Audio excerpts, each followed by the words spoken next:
On your tours and by yourself, this is Dorianthus palmeri. It's in the lily family. It's from Australia, and the plantlet that is blooming is going to die, but there are many plants in this clump, so there will always be a big clump here. We don't know if it sets seed or not. We're going to look later, and if it does, we'll try some. Is there a smaller version of this? The name again, please. Dorianthus, Dorianthes. Is there a smaller one? No, Dorianthes are all pretty big. So if I have a small one, its ultimate size is this? Big. You know, if it's... Is there a common name? Spear lily? Spear lily. Spear lily. Okay, that was just a little aside. Now we're going to go back to palms. While we're stopped here, Richard asked me about endangered species of palms. Brahia edulis, the one on Guadalupe Island they have about 5 categories. They work their way up from the threatened on up to endangered. And the Jubea a couple of years ago was in the next to highest category and on its way to becoming endangered because the natives fall them and extract toddy from it to make wine. That's why it's called the wine palm. Caryota urens is a wine palm too, but Caryota urens, they tap it without killing the tree. The method of making wine from the Jubea requires cutting it down. And so it's either endangered or will be soon. And I'll let Steve know. Phoenix laos, crested robellini. It hasn't been established by any authority as a separate species. And remember, biologists depend upon flowers primarily, fruit secondarily, and it may very well be that it really isn't a species, only a subspecies. Maybe the flowers are too much alike to warrant splitting from robellini. But it certainly grows differently, and this is the only one like that in the United States. And is it an endangered also? Well, there aren't enough of them for it to be endangered. I see. It's rare. It's one of the rares. It's rare, very rare. The question was asked that someone thought that Washingtonia was the only native palm. No, that's not true. Washingtonia is the only palm native to California. In the United States, we have sabals ranging from Texas to Florida. We have the needle pine, the Rapidophyllum hystrix, and we have another one, it's right in the tip of my tongue, Serenoia repens from the southwest, which is a clumper much like the needle palm. Do you have that one, Virginia? Serenoia repens? No. Remind me and I'll give you one. I have some. Could you tell us, It's another incredibly slow one. some of the Washingtonia prolifera are diseased, and you know... Washingtonia prolifera is native to the springs and creek beds up in the mountains, and most of the year up there it's dry. Along the coast, Washingtonia prolifera tends to have problems. It gets diamond scale, it gets pink bud rot, and there aren't too many successful along the coast. However, in Ventura High School on Poli Street, they have a row of prolifera all perfect on one side of the street, and a row of robusta on the other side, all perfect, and none of those have been damaged. You can kind of tell the prolifera by the bigger trunk, the smaller head, and when they're smaller, they're thready, more threads coming out of the leaves. But there are a lot of hybrids now, so they hybridize easily. Palm Springs did a stupid thing. They brought in all kinds of robustas. They should have stayed with their native plant. And everything they imported was a robusta. So what would have been a great natural seed source of pure seed up in the desert is now contaminated. Oh my. What is the why people call it robusta when it doesn't look robusta? Well, Washington robusta is one of the 10 most common planted palms in the world. It may even be in the top 2 or 3. It's very robust in terms of vigor and surviving. It's cold hardy down to at least 15 degrees. It will take tropical heat. The Kentia palm won't grow in the tropics. No, but Doesn't even like it in Hawaii. To the robusta will grow almost everywhere. But the prolifera looks more robust than the robusta looks. But the robust in this case, I think, means healthy and well growing. As opposed to the nuts. Yeah. It's also called Mexican fan palm. It's Mexican fan palm. is the nickname, and California fan palm is the Phylifera, and another name for the big old robustas is sky duster. They sometimes use that name. They get up there, they look like a coconut when they get up there and bend. The robusta is a great plant. It's extremely adaptable. And it gives with the wind. A comment about Subtropical area, this is as good a collection as you're going to find. I think we have, how many species do you have, Virginia? I'm going to tell them that next week. Oh. Well, we have something in the neighborhood of 50 taxa. How many? 50? I think more. We might have more now.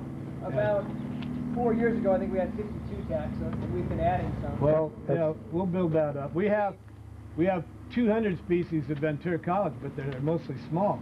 This is a mature collection, and as mature collection goes with multiple specimens of important palms, this is probably the best in the United States. Now in Florida, they have different things. Yeah, the Fairchild Tropical Garden, particularly before the hurricane last year, they had over 500 taxa of palms, but that's a much more forgiving climate for palms. One of the things that really limits us is the cool nights in the summer. We can't grow cocoa palms, for instance. It requires minimum of 55 degrees at night. If it gets below that, they don't make it. They don't get enough bigger. So it's our cool summer nighttime temperatures that tend to limit the palms we can grow. It's a good collection. You should be very proud of it. We're going by Trithrinax acanthocoma, which is from the Brazil, Argentina area. Spiny trunk. Has a great leaf though. It's a good looking palm. You just couldn't put them in a yard with small children. And it has two relatives that they'll eventually have here. One of them has horrible spines, and they'll be growing here eventually. They're cold hardy to 10 degrees. In fan palm, Chamaerops humulus, another very adaptable palm, another very slow growing palm. If you've ever priced a big one, you're looking probably for that multiple head clump at a couple $1,000 because they're slow. They move pretty well. The developers like to get them. It's cold hardy to about 10 degrees. I have one on one side of my driveway, and when I was reworking my water system, I didn't get water to it for 2 years, and it didn't bother it at all. They're very drought tolerant. They're full sun tolerant. They're cold tolerant. They're going to be with us forever. It's a great palm for this area. This is a Mediterranean climate. It's a palm garden, and it's mostly have forms of Chamaedorea, but we'll be adding some other palms that tolerate shade. Originally, the garden was done to set off a collection of unusual concretions, sandstone concretions that an artist in the Salton Sea area had collected. I think they mostly came from Arizona, and he would paint them up in bright colors to represent things like Joe Louis the boxer and Snow White and the Seven Dwarfs and an elephant with a howdah on the back and things like that. The colors have pretty much faded now, and so you just sort of go around, and it's kind of a sculptural garden using these natural concretions. And I'll let John talk about the plants. You might Let's move on in. The world has moved around. Different parts of it have had different climates. They've found a lot of palm pollen in England, for example. England at one time had palms. In England now they can grow Trachycarpus fortunii, and that's about it. They might be able to grow the Mediterranean fan along the coast. There are some palms in Ireland too on the coast. The Chamaedoreas here are a good cross section. We have the Ernesti augusti again here, another one of the parlor palms over there.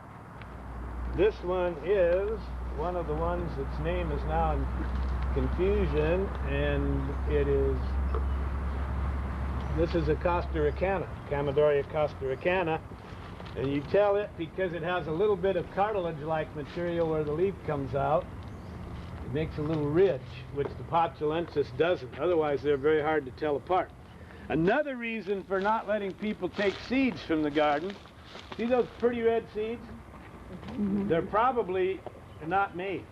Microspadics is famous for setting false seed. And those are probably not any good, and they're very attractive on the plant, so why should somebody be taking them off? This is also Microspadics. There are a lot of forms of Microspadics, and some of them are thin and weaving, and some of them are thicker. It's a very adaptable palm. This is a famous nursery palm, Fritzii. It's a good house plant. It's dying out though. The nurseries have got trouble growing it with the roots, and they're switching to other kinds. Oops, I almost got my leg taken. Here's another. This is an Arobellini, so it's either a cross or it's going to be maybe a Reclinata. You have in your nursery a phoenix palm that'll be planted out in a year or two called Phoenix Theophrastii from Crete, that some people think is the best looking of all phoenix palms. This palm crosses with Eladior, the vining one, and makes a palm that's almost vining, because they're real close relatives. This is a male plant. Can't tell what this is. It looks like a female. They'll probably say, no, this is not. This is a plumosa. Where did you get that? That's a new species. Wow. Plumosa may or may not be separate from Glaucofolia. It's a new species. It's taller, more robust. Yeah, that is a plumosa. You must have just planted that. Yep. Yep. Yeah, because that's just been around. It's been in the greenhouse. Oh, okay. Yeah, there aren't a lot of those around. That's a rare new palm. What is it called again? Caryota plumosa. See how plumy it is? It looks like a Glaucofolia, or it could be a Glaucofolia Eladior cross. What does it say? It says Glaucofolia. They cross very easily. I have to cut all the male pollen off of my... when they're not windblown, they'll still stagger. They'll go two in a row and then stop. It's Chamaedoria klotziana. It's a very nice plant. And you need about 3 or 4 more of those, Virginia, and I'd be glad to give them to you. I think we have some little ones. Yeah, I think I gave some a couple years ago, yeah. And they could go in the ground small in here. Here we have one of the forms of Chamaedoria tepilote. This is the form that's called pacaya. In parts of Mexico, they eat this like corn, and this is the exact stage where they eat it, just before it opens. And they'll have truckloads of these going to market in parts of Mexico. Chamaedoria tepilote. Quite a variable palm. No? Oh, those up there could be young tepilotes. Those 3 away up there could be. They very well could be young tepilotes. But they might not turn out exactly like this one. This does look like a tepilote. That's what the seeds look like. What part is he? This is female. The unopened male inflorescence. This one's a male. So they can harvest the inflorescence and the palm continues to live there. Yeah. In general, in Chamaedorias, you can tell the male flower from the female flower because the male is spaced closer together. And the male tends to be pendulous and hang down. The female tends to go up. This will hang down after it opens. This is the male. Those flowers are going to open. And see how it's hanging down. That's generally the 2 ways. This one is a female. See, and it's sticking up. How do they prepare those inflorescences? I think they eat them raw. I'm not sure. Example of how the leaves stagger. See how they stop and start? Yep. Oh, in units of 3 pairs. Yeah, then it's not always in units of 3. They'll do weird things. Not very well organized. No, it is not well organized. In Hawaii, you don't see perfect ones. It's just very difficult to have looking perfect. This is about as good as they look. Very thin reed, fairly scarce. I've got mine in what I thought was the perfect place at my house, and it looks just like that. Type. Now there is a perfect Reclinata grove with the leaning and the thin trunk. That's what Reclinatas should look like. And unfortunately, most of the ones in Southern California these days don't look that good. But that's a perfect group. Now turning back this way, these are perfect Rhopalostylus sapida. See how upright that feather duster is? And of course, there's no flowers on it now, but these would have had red flowers. And you'll notice, compared to the Boweri up by the pool, notice these seeds are considerably smaller, about half the size. These are excellent examples of Rhopalostylus sapida. Okay, can I answer any questions? Well, let's see. Is it possible to show us a palm here with a crown shaft? That's a crown shaft. Okay, good. I want to make sure people got that. A crown shaft, inside that crown shaft are an incredible number of leaves forming. Incredible number. Now, is it true that in general, each species of palm has usually the same number of leaves out at any given time? In general, and there's also the number of tightly wrapped in here tends to be equal to the number that are out. So every time you lose the oldest leaf, you're about to put the newest one out. Is that right? Yeah, and when a palm starts losing its old leaves too fast, something's wrong. Usually that means shortage of water. The palm's adaptive mechanism when they're not getting enough water is to sacrifice the oldest leaf. And that's true of houseplants too. So what about hearts of palm? I'm definitely opposed. What's usually used for? Usually they use a euterpe and usually a single trunk kind, and the plant's dead. They're trying now to use more multiple trunk kinds. But I've seen a lot of plantations for those now. yeah, well, that's fair. I wouldn't feel so bad with the plantation-grown hearts of palm. But It works cultivation with tissue culture, and that is how the palm industry tremendously, from Ah. what I understand. Yeah, I've seen lots of plantations now out in Brazil and in Mexico and in moist places, Costa Rica. that palm, the euterpe palm, will grow here. I have several in my yard, but they're one like many that in their native environment are an understory plant. And you have to be real careful with palms that are grown dark. Many of them have very little tolerance for moving out into sun. They have a cybernetic system, and those old leaves tell the new leaves what kind of cell spacing to set itself for, and the old leaf itself can only be moved into a certain amount more light than it was born in without burning. The new leaves, as you ease them out, progressively get set for more and more light, and they can take it.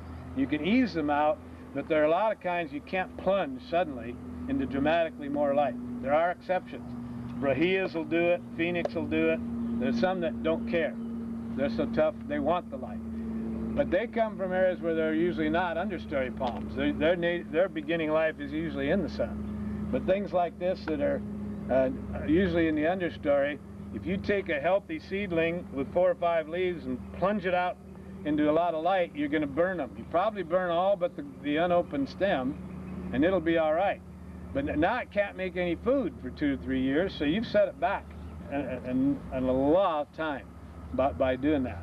Kenchas are bad to move out. Royal palms are bad to move out. These are hard to move out. You just got to do it in stages. Find a half shady place and keep working them out. Can you give us some suggestions on how to grow our new seedlings? Yeah, we should do that again because people Okay. who were in the back didn't get to hear that. If you take a Sapida or a Nitida, you can leave it in the cone it's in if you want for up to a year.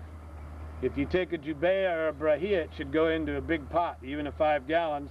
They have big roots and they like to go down. They'll grow much faster if you put them in a big pot. They'll stop growing in that cone.